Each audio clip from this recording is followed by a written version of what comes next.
விழுப்புரம் மாவட்டம் வளவனூர் அருகே பெண்ணை மிரட்டி கூட்டு பாலியல் பலாத்காரம் செய்த வழக்கில் 5 இளைஞர்களுக்கு சாகும் வரை ஆயுள் தண்டனை விதித்து விழுப்புரம் நீதிமன்றம் பரபரப்பு தீர்ப்பு வழங்கியுள்ளது. சாகும் வரை ஆயுள் தண்டனை பெற்றவர்களின் பின்னணி என்ன? விழுப்புரம் மாவட்டம் வளவனூர் அருகே உள்ள ஒரு கிராமத்தைச் சேர்ந்த 38 வயதுள்ள பெண் ஒருவர் இயற்கை உபாதையை கழிக்க சென்றபோது 5 பேர் கொண்ட கும்பல் அவரை கடத்தி சென்றுள்ளது. அந்த பெண்ணை அருகில் உள்ள கரும்பு தோட்டத்திற்குள் தூக்கிச் சென்று மிரட்டி கூட்டு பாலியல் பலாத்காரம் செய்து அதனை தங்களது செல்போன்களிலும் வீடியோவாக பதிவு செய்துள்ளனர்.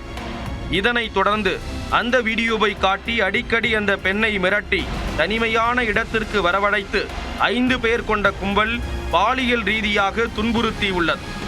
ஒரு கட்டத்தில் அந்த கும்பல் விடுத்த மிரட்டலுக்கு அந்த பெண் அடிபணிய மறுத்ததால் ஆத்திரம் அடைந்த அந்த கும்பல் தாங்கள் எடுத்து வைத்திருந்த வீடியோக்களை சமூக வலைத்தளங்களில் வெளியிட்டது. இதனால் அதிர்ச்சி அடைந்த அந்த பெண் இது குறித்து வளவனூர் காவல் நிலையத்தில் புகார் அளித்தார்.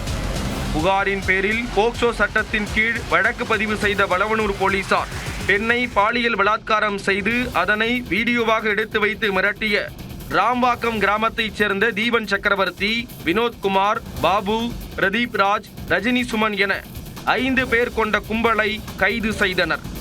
இது தொடர்பான வழக்கு விசாரணை விழுப்புரத்தில் உள்ள மகளிர் சிறப்பு நீதிமன்றத்தில் கடந்த 7 ஆண்டுகளாக நடைபெற்று வந்த நிலையில் விசாரணை நிறைவடைந்து வெள்ளிக்கிழமையன்று தீர்ப்பு வழங்கப்பட்டது.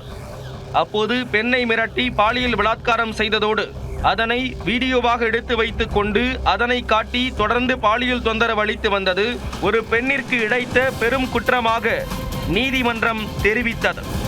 அதைத் தொடர்ந்து குற்றம் சாட்டப்பட்ட 5 பேருக்கும் சாகும் வரை ஆயுள் தண்டனையும் தலா 38,000 ரூபாய் அபராதமும் விதித்து விழுப்புரம் மகளிர் சிறப்பு நீதிமன்ற நீதிபதி இளவரசன் தீர்ப்பளித்தார்.